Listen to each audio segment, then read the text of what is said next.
Teman-teman yang berusia 40 tahun ke atas ya, yang mungkin giginya goyang atau giginya berlubang mengalami infeksi, pergi ke dokter gigi rencananya mau dicabut.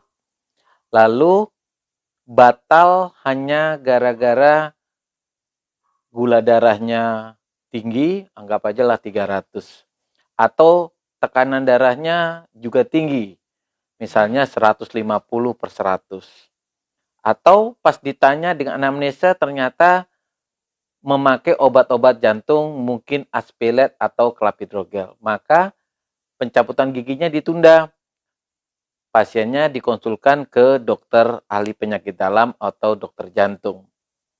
Yang jadi masalah, mengapa penderita diabetes, hipertensi, atau yang memakai obat-obat pengencer darah harus menunda pencabutan giginya?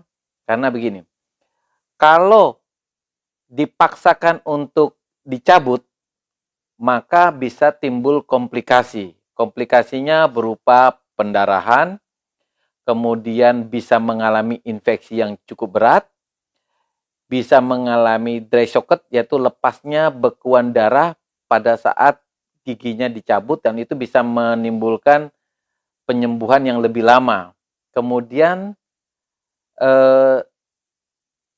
saraf trigeminusnya mengalami cedera yang bisa menimbulkan mati rasa pada daerah rahang dan lidah.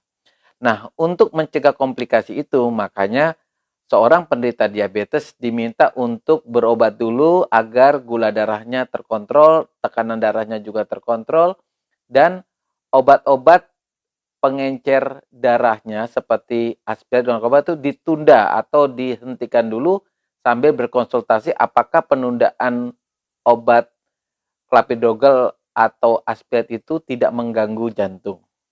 Pertama gini, seorang penderita diabetes itu biasanya kalau sudah sekian lama sudah mulai terjadi yang namanya aterosklerosis. Aterosklerosis inilah yang mengakibatkan aliran darah ke seluruh tubuh kita kurang baik. Sehingga termasuk ke daerah gigi.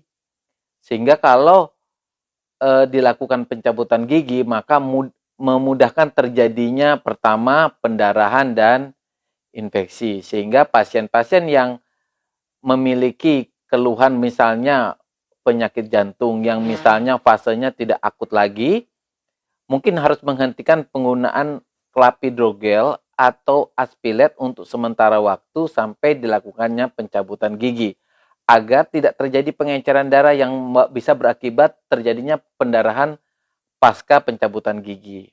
Kemudian, gula darahnya harus terkontrol agar pendarahannya juga tidak tambah banyak dan infeksi pasca pencabutan bisa dicegah.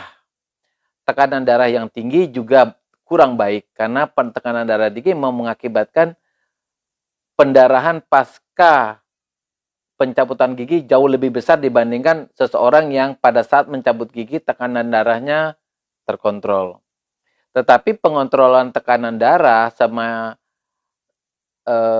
gula darah itu sebaiknya bukan cuma karena mencabut gigi, tetapi dilakukan walaupun tidak mencabut gigi pun harus dilakukan agar komplikasi-komplikasi kronis akibat daripada tekanan darah maupun akibat gula tidak terjadi. Demikian rekan-rekan topik kita hari ini tentang kenapa seorang diabetes atau hipertensi atau yang memakai obat-obat pengencer darah tidak boleh mencabut giginya dan harus menunda untuk pencabutan giginya. Jangan lupa subscribe.